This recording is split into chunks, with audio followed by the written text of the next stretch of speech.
There is one law in this universe that determines whether or not we will either accomplish our goals or fail to accomplish our goals in this lifetime. And in this video, I'll explain what this means for you, why does this even matter, and how you can apply this starting right now to impact and directly affect any goals that you set in your mind so that you can accomplish them.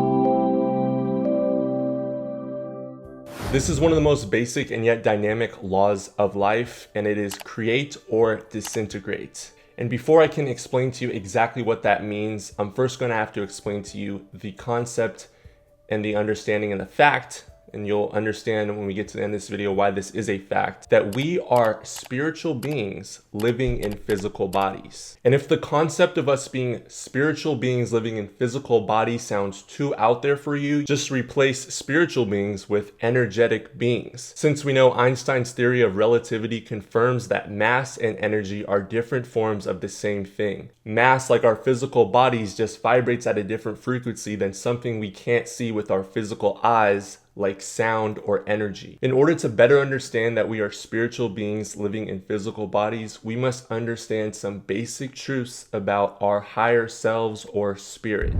The first thing we have to realize is spirit is omnipresent, meaning it is evenly present in all things at the same time and operates perfectly. So why is this important to know? Because spirit operates perfectly, it is always seeking fuller expansion and growth. There is something in us and in every living thing walking this planet that is seeking fuller expression in the physical realm, but it's starting within through spirit to expand and express itself in a greater way outward. Some examples of this is how no matter what we're currently doing, there's an urge inside of all of us to do whatever that is better and faster and greater than before. In short, we have a desire inside all of us that is constantly trying to improve. I want you to think about your own life right now. There is something inside you that is constantly urging you to improve upon whatever it is you're currently doing. To maybe run a faster mile time if you're a sprinter or you run triathlons or marathons. Maybe you're a swimmer, you want to swim faster. You're a high jumper, you want to jump higher. You're an artist, you want to paint better. If you're a bodybuilder, you want to lift more weights. And if you're selling, you want to sell more. No matter what it is that you do, there is something inside you that is urging you and pushing you to continuously improve upon that skill. So I'm pretty sure you guys get the point. Whatever it is you are doing, there is something inside you that wants you to do it better and continuously improve upon it.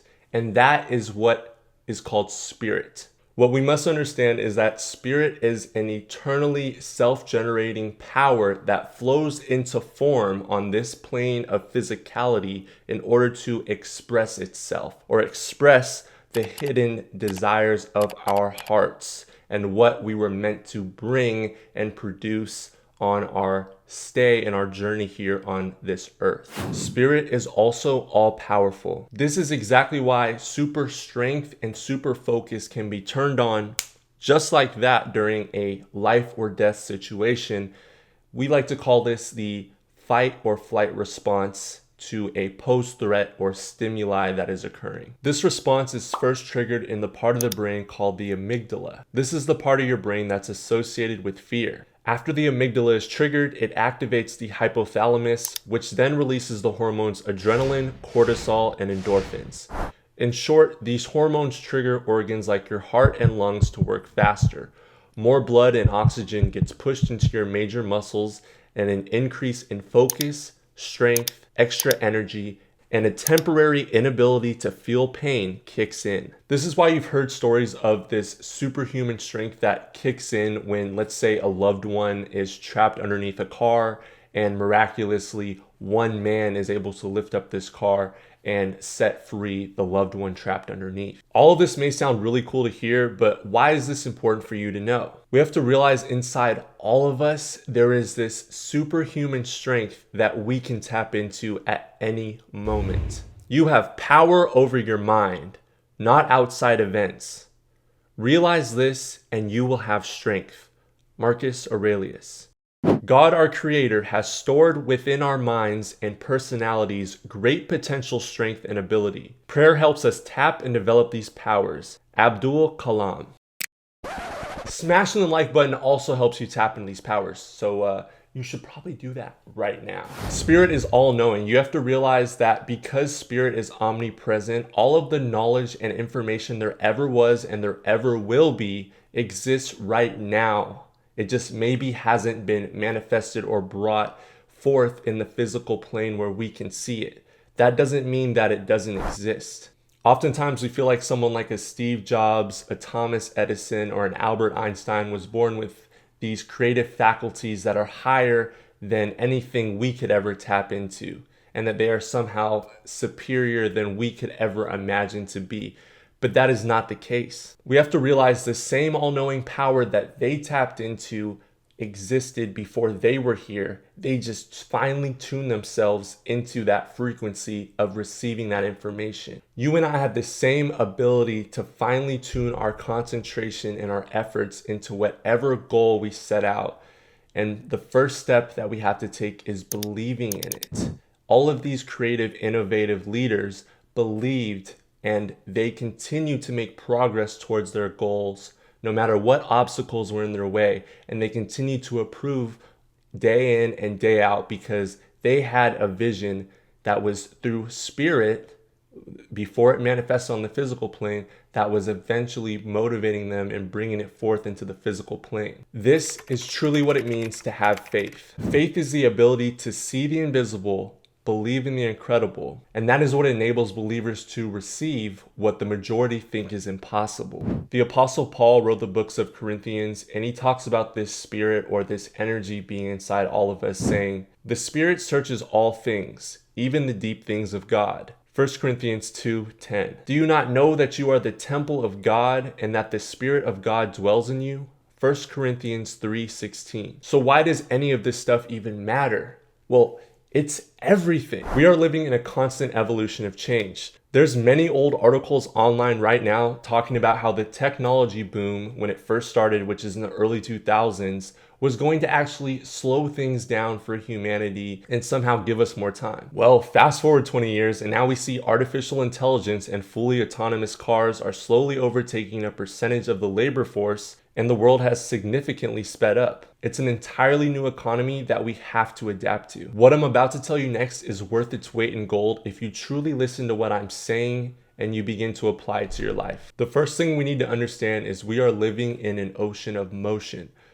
Everything moves, nothing rests. This applies to us as every expression of life is either moving in one direction or another, but nothing is going to remain exactly where it is. And every second and every minute of our lives, we are either moving upward towards our goals or falling back downwards towards our old unconscious habits that kept us down for so many years. And the chances of us just unconsciously moving towards our life goals and achieving them is very slim. Yes, some people have gone on to achieve great things unconsciously, not knowing how they did it. But the unfortunate part about this is they're unable to teach others or explain to their children even how they were able to accomplish and reach the goals that they set out to in life. So now that we know that we're either growing or we're dying, how do we ensure that we're moving forward instead of falling backwards? It all boils down to the will to do the thing you set out to do. A perfect example of the power of the will was during the Cold War. In an attempt to display technological and intellectual dominance, Soviet Russia and the US competed with each other to see which country could send a man to the moon. In 1957, Soviet Russia had already sent a satellite into space, and in the 1960s, Soviet Russia was much further along than the US in the space race. Unfazed by Russia's progress, President Kennedy announced to the world that by 1970, the US would have a man on the moon. After making such a big promise, Kennedy asked the father of NASA and rocket scientist Dr. Wernher von Braun what it would take for the US to send a man to the moon and come back safely. Dr. von Braun simply said, "The will to do it." And in 1969, Neil Armstrong walked on the moon. Such a simple yet powerful message at the same time. But what does he mean by the will to do it? The will is one of the higher faculties of the mind. Von Braun was telling Kennedy that if we develop one of the higher faculties of the mind that separates us from all the animal life on this planet, then we can do it. To better understand what the will is, the will gives us the focus. So if any of you were like me when you were a kid and you've played outside during summertime, you could take a magnifying glass, and if you tilt the magnifying glass so the sun's rays become concentrated and focused, they pour out a small bead or a beam of white, radiant, smoking, piping hot sunlight onto whatever it is that the light is concentrated on. In my case, it used to be leaves and twigs, but you could burn a hole through it because it is a centered and focused beam of hot, concentrated sun rays. This is how powerful the will can be. We can take all our focus and concentrate it on one thing and turn that one thing into a piping hot, burning concentration and blow right through it. But if you ever so slightly rotate your wrist and the once concentrated beam of sunlight that you directed towards the leaves or the twigs becomes unfocused and uncentered, then you're not burning a hole through either of those things.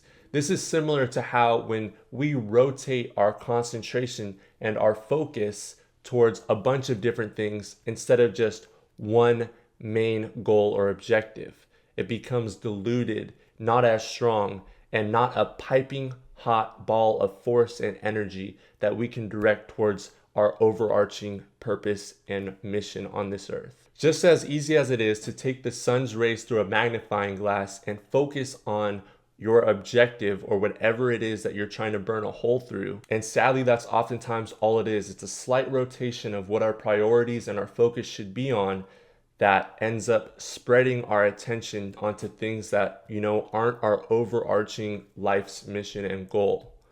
This is why so many people struggle with achieving whatever it is they set out to in life. The focus is just weak. So now that we know we are spiritual beings living in physical bodies and we have these special higher faculties given to us by God that we can use in order to achieve our dreams, my question to you is, what are you going to do with those talents and those abilities that were given to you?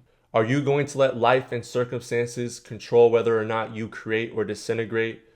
Or are you going to take responsibility and center your focus until it becomes a burning hot ball of desire and direct your focus on who you truly dream to be?